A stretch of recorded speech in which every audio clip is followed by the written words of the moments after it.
ఆయనలో అందరూ నమస్తే. నమస్తే. ఈ రోజైతే మా పత్తి పంటకైతే మందు స్ప్రే చేస్తున్నాము.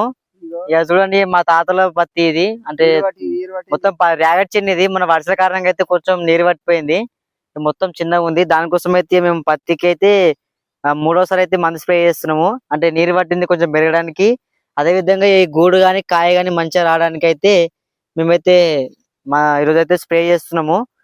దీని వల్ల అయితే కొంచెం పత్తి మంచిగా వచ్చే అవకాశం ఉంటది. మీ సైడ్ పత్తులు ఏ విధంగా కామెంట్ చేయండి అన్న. ఓకేనా. మరి ఇప్పుడైతే మా తాత మాటలు అయితే తెలుసుకుందాము, పత్తి ఏ విధంగా ఉందో. నమస్తే. ఈ పత్తికి రకమైంది, జర దయచేసి ధర పెట్టుండి మంచిగా.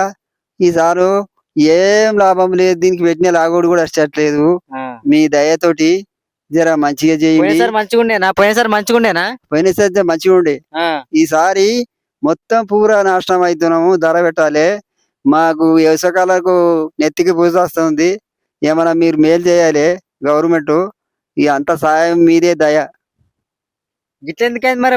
పోయినసారి మంచి, మరి ఇప్పుడు గిట్లెందుకైంది? నీరు పట్టింది, ఆనకు ఆర్షం కొట్టి వాన చెల్లు కొట్టుకపోయి అట్లాంటిగా ఆ ఏళ్ళు రాగులు వచ్చినాయి.